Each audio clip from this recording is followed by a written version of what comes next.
무정은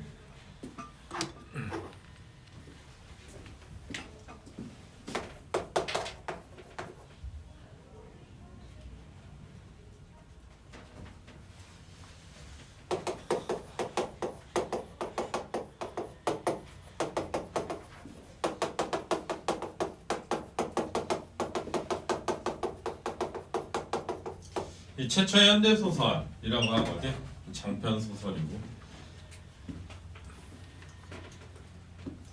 근대 소설, 장편 현대 소설이라고 하는데, 근데 이제 이렇게 규정하는 데 있어서 제일 중요한 건 뭐냐면 주제적 측면에서 근대 사상을 담고 있기 때문이거든. 근대적인 사상을. 그래서 여기 나와 있는 것처럼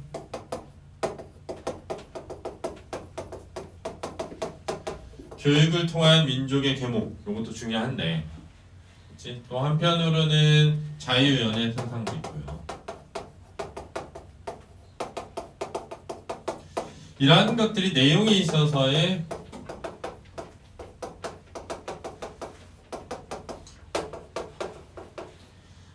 근대적 가치를 담고 있다는 점이 이 작품이 최초의 근대소설, 현대소설이라고 일컫는 이유고, 또 중요한 건 이 문체에 있어서 과거에는 구어체가 아니라 문어체적인 특징이 있었다면 여기는 구어체, 언문일치체라고 하거든. 언문일치.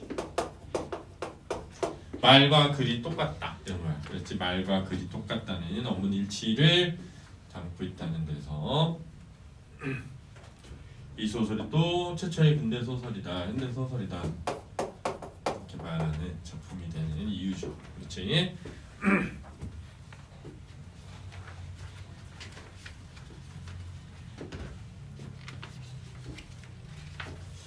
자, 사랑하느냐 하는 말에 영체는 가슴이 뜨끔하였다 그랬으니까 인물의 심리가 드러날 때 영체라는 인물이 나오고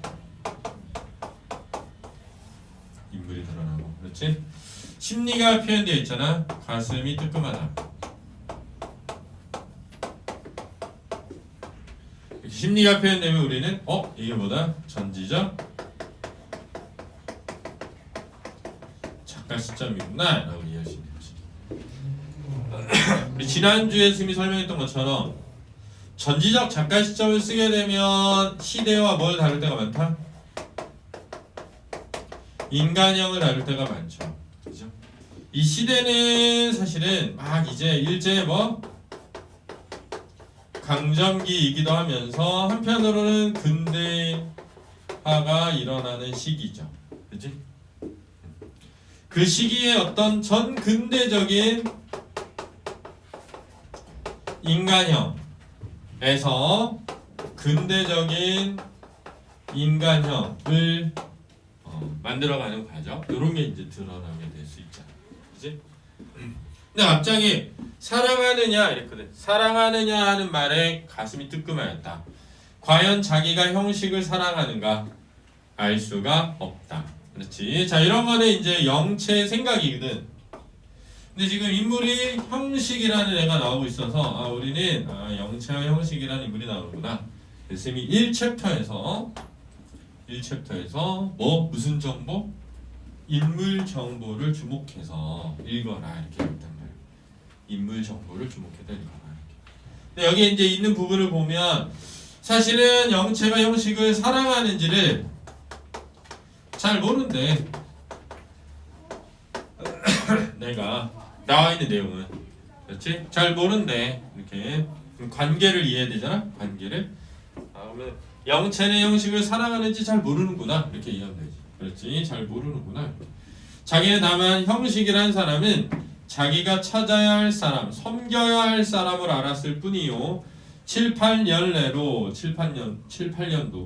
일찍 형식을 사랑하는지 생각해 본 적도 없었다. 다만 어서 형식을 찾고 싶다. 어서 만나면 자기의 소원을 이루겠다. 만나면 기쁘겠다 했을 뿐이다. 그러므로 영체는 멀거니 여학생을 보다가 그런 생각은 해본 적도 없어요. 어려서 서로 떠났으니까 얼굴도 잘 기억하지 못하였는데. 그러면 부친께서 너는 아무의 아내가 되어라 하신 말씀이 있으니까 지금껏 찾으셨습니다. 그려 별로 사모하는 생각도 없었는데 예 그리고 어렸을 때 정들었던 것이 아직도 기억이 되어요. 그때 일을 생각하면 어째 그리운 생각이 나요. 그것이야 그렇겠죠. 누구든지 아이적 생각은 안 잊히는 것이니까. 그뿐 아니라 다른 아이들 생각도 나시지요. 영채는 가만히 생각해 보더니 자 이 부분은 이제 인물 간에 뭐가 일어나고 있어? 대화가 일어나고 있고 여기까지 읽었을 때 우리는 여학생과 영채가 서로 대화를 나누고 있다는 것을 알 수 있죠. 그렇죠? 이해됐니? 그리고 뭘 할 수 있냐면 지금 여학생이 영채에게 형식을 사랑하는지를 물은 것으로 보여. 그지? 그렇지 않니? 그리고 또 하나는 중요한 거는 그러면은 사랑하지도 않는데 누가 말해서 붙이네. 그지?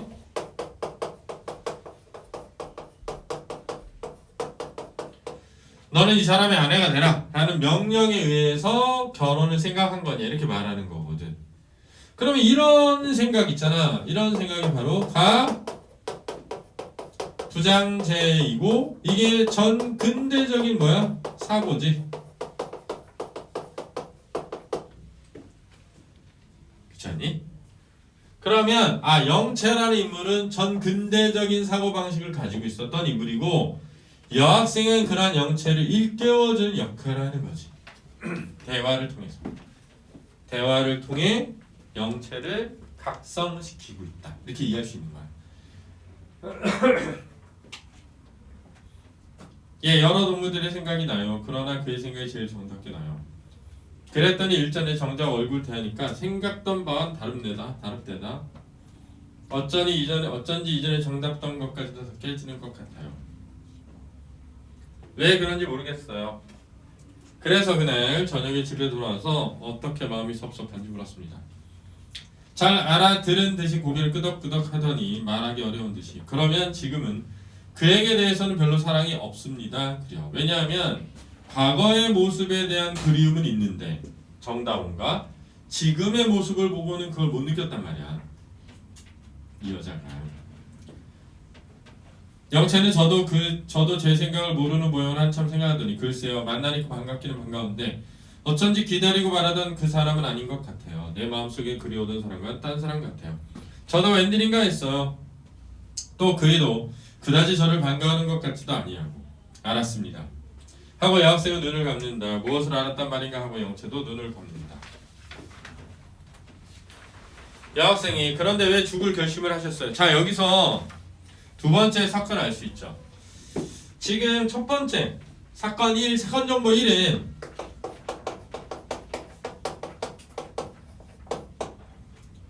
지금 여학생이 그지? 여학생이 영채에게 깨우침을 주고 있는 거야. 뭐냐면 그 전근대적 사고의 잘못을 깨우치고 있는 거지. 그렇지? 근데 이제 사건 정보 2에 가서 우리는 뭘 할 수 있냐면 지금 영채가 뭘 시도했다? 자살을 시도했다는 것을 알 수 있지. 그렇지? 자살을.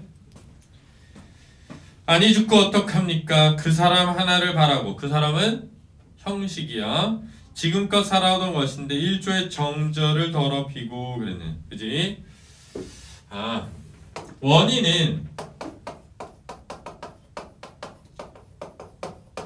정절을 더럽힌 것인데 무슨적 사고라고 할 수 있어? 전 근대적 사고라고 할 수 있지. 약간 봉건적 사고라고 할 수 있는 거지. 봉건적 사고. 알았지?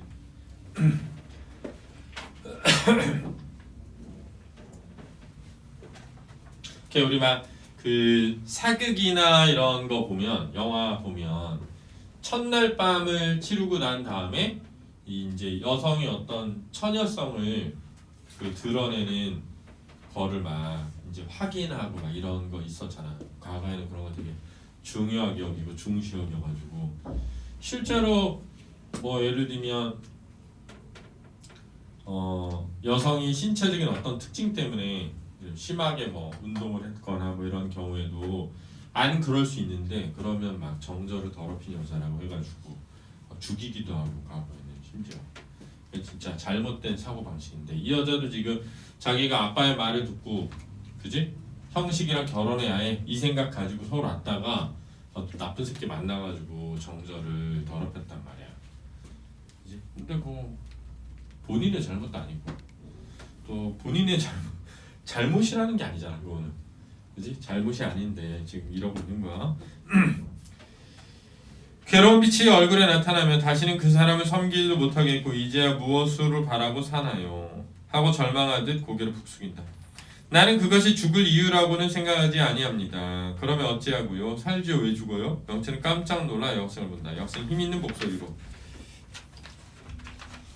첫째, 영채 씨는 속아 살았어요. 이영식이란 사람을 사랑하지도 아니하면서 공연히 정절을 지켰지요. 부친께서 일시 농담 삼아 하신 말씀 한마디 때문에 영채 씨는 7, 8년 헛된 절개를 지킨 것이다. 사랑하지 않는 사람을 위해 피차의 허락도 아니한 사람을 위해 절개를 지킨다는 것은 헛된 일 아니하요? 마치 죽은 사람, 세상에 없는 사람을 위해 절개를 지키는 것과 다름이 있어요. 영채 씨의 마음은 아름답지요. 절개는 굳지요. 그러나 그뿐이다. 그 아름다운 마음과 그 굳은 절개를 바칠 사람이 따로 있지 아니할까요? 하니까 지금 영채 씨가 그 일을 사랑하시거든 지금부터 그에게 몸과 마음을 바치실 것이요. 만일 그렇지 않거든 다른 남자 중에 구하실 것이지요. 그런데 그러니까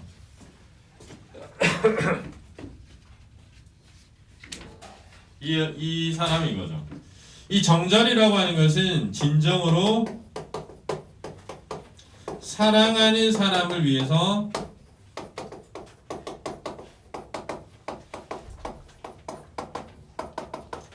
하는 것이라는 거야. 부모님이 말씀한 사람 때문에 해야 되는 게 아니라 진정으로 당신이 사랑하는 사람을 위해서 지켜야 되는 거야 라고 말해주는 거. 일깨워주는 거지. 그렇지? 일깨워주는 거. 그러나 지금토록 마음을 허하여 오던 것을 어떻게 합니까? 고성의 교훈도 있는데 이 부모적 가치가 옛 성인들의 한다. 아니야 영채 씨는 지금까지 꿈을 꾸고 계셨죠. 헛개비를 보고 지내셨죠. 얼굴도 잘 모르고 마음도 모르는 사람이 어떻게 마음을 허락합니까? 그것은 다만 그릇된 낡은 사상의 속박이지요. 사람은 제 목숨으로 삽니다. 제가 사랑하지 않는 지아비가 어디 있겠어요. 하니까 영채 씨의 과거사는 꿈입니다. 이제부터 참생활이 열리죠. 영채님 말 듣고 놀랐다. 열려라는 생각과 틀리는 것 같다. 그러나 그 말이 옳은 것 같다. 자, 이 부분이 바로 영채라는 인물이 그지? 뭐의 변화를 겪는 부분이지? 인식의 변화를 겪는 부분이지. 그지? 쌤이 그때 설명할 때 했잖아. 소설이 큰 틀에서 네 덩어리다. 1, 2, 3, 4 이렇게 나올 거다. 그러면 쌤이 뭐라냐면 1에서 인물 정보를 파악하면서 시점 정보를 파악하고 2와 3에서 사건 정보를 파악하면서 보편적 상황을 이해하라 그랬잖아. 그지? 4에서 인물의 태도를 주목해서 봐라. 이렇게 얘기했단 말이야. 그렇지? 인물의 태도를 주목해서 봐라. 그러니까 여기서는 영채의 태도를 주목해서 봐야 되는데 영채 인식에 뭐가 일어나고 있다? 변화가 일어났다.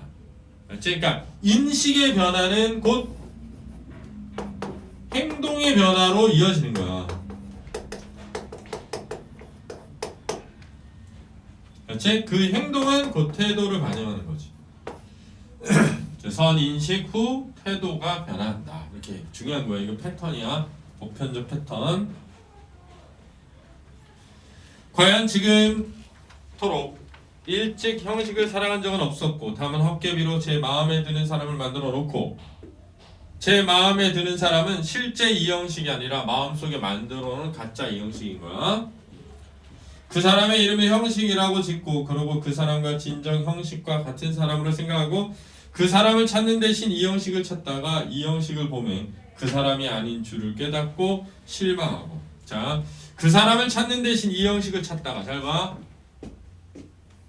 여기 중요한데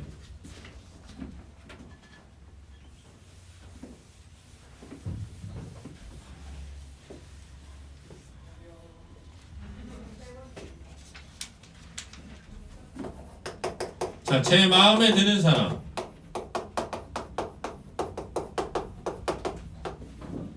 이 제 마음에 드는 사람은 뭐냐면 진정으로 자신이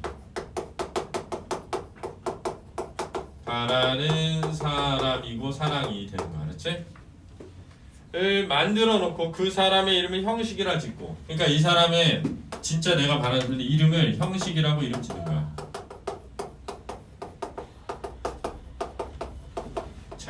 자기가 마음에 드는 사람은, 그리고는 그 사람과 진정 형식과 같은 사람을 생각. 진짜 형식이지.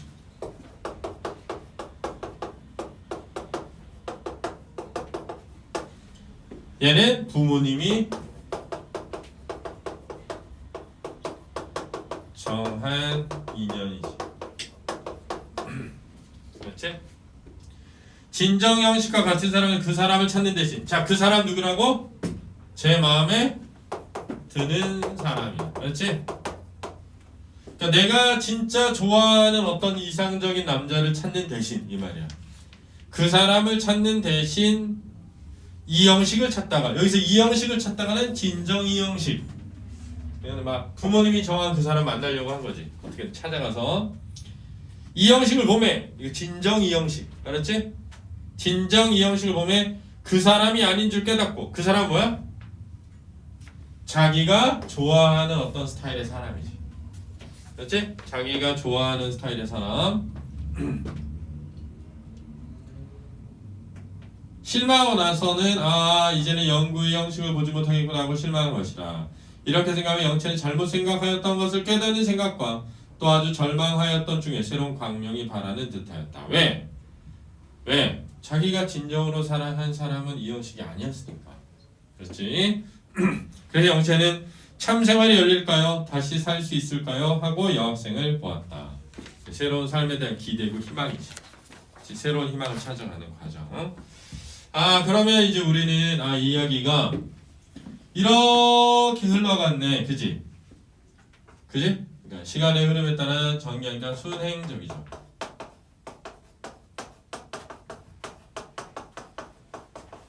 그렇지? 장면은 하나. 주로 서술과 대화로 이루어져 있다라는 것이고, 지금 여기 두 인물 중에 작가의 의식을 대변하는 인물은 누구지?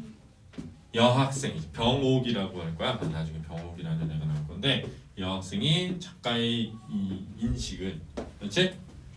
드러내는 인물로 나오게 되지. 근대적인 어떤 사상을 가진 인물.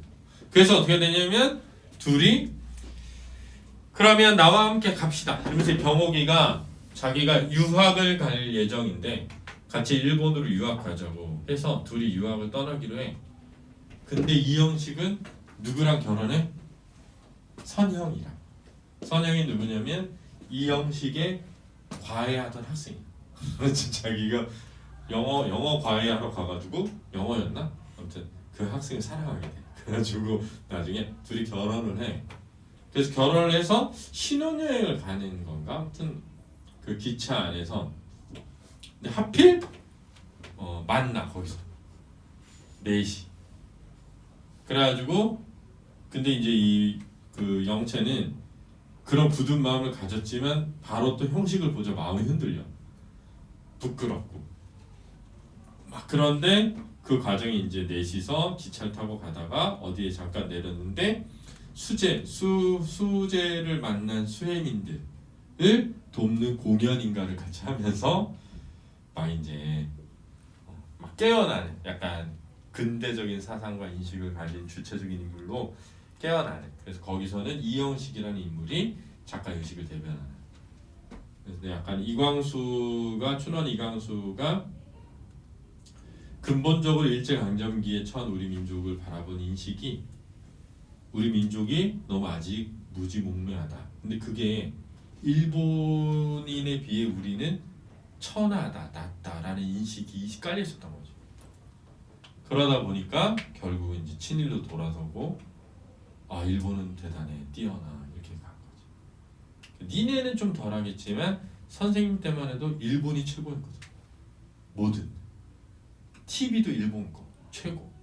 지금 TV 일본 거가 좋다고 생각하는 사람 아무도 없잖아. 휴대폰 예를 들면 그런 거 다 전자제품 다 일본 거였거든. 지금은 이제 일본 하면 샤프, 볼펜, 게임기 요 정도가 된 거지 지금. 그래서 명목 GDP는 우리나라가 일본보다 앞섰다니까. 지금. 자, 그래서 나머지 한번 쭉 읽어보고 어렵진 않을 것 같고 뒤에 문제도 풀어봐, 알았지? 자, 그러면은 잠깐 쉬었다가 또 다음 거 해보도록 하겠습니다.